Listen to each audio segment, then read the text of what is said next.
What are the practices we should follow as an individual and as a group while leading a collective living? Should we form rules or guidelines to standardize the practices?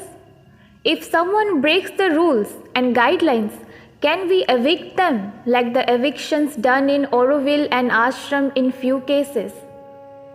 I have already told you that eviction is allowed, but in the rare of the rare cases. Otherwise, we will try to accommodate as far as possible that person. And as far as rules are concerned, Sri Aurobindo said, yes, rules are necessary. What were necessary? So that every individual is free to form his own practices which don't disturb the group practices.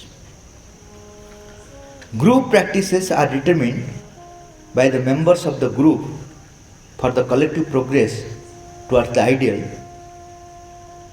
Yes, we should form rules and guidelines to standardize the practices, but the rules and guidelines should be as minimum as possible so that all members will get sufficient space of the freedom. Rules should be minimum.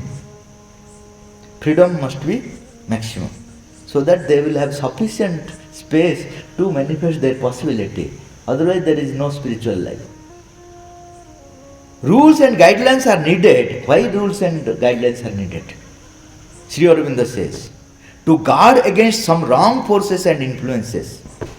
For that only rules are needed. Otherwise, the less the rules, better the possibility. But there are some wrong forces want to enter and disturb. For that we have to frame some rules. And once we collectively frame the rule, that is also freedom, Mother says. Because I have created my own rule, or collectively I have agreed to that rule, that means that is freedom. I have to follow that rule. That is not a bondage, that is a freedom. So, in our institution, we have to frame the rule collectively. Once we have decided that these rules have to be followed, you cannot say that I am free, I cannot follow.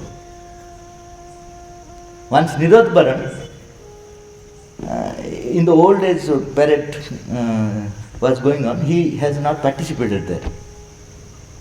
But Mother awarded some banyans to all those who have participated. There he stood. He has not participated in the activities, okay. But for those who participate, the participant, Mother has awarded some banyans, no?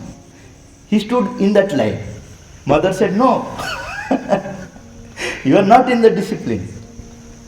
So, freedom means, it is not that whatever you want. I don't want to participate.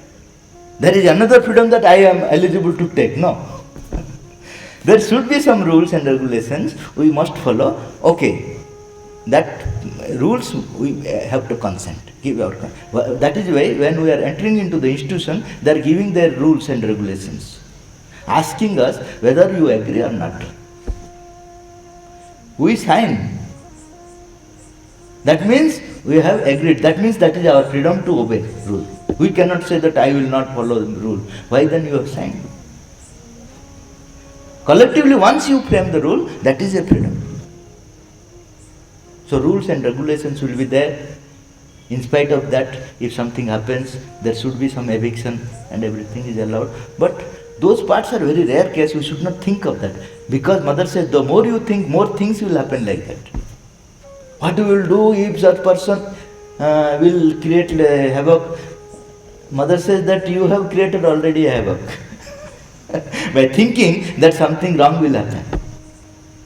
Leave it to the situation. Don't speculate, go on speculating, this will happen. Why don't you speculate good thing? Because mother is there. You can't speculate good thing. You always speculate bad things. So those things you leave apart. Intensify your aspiration and go ahead. That is the principle.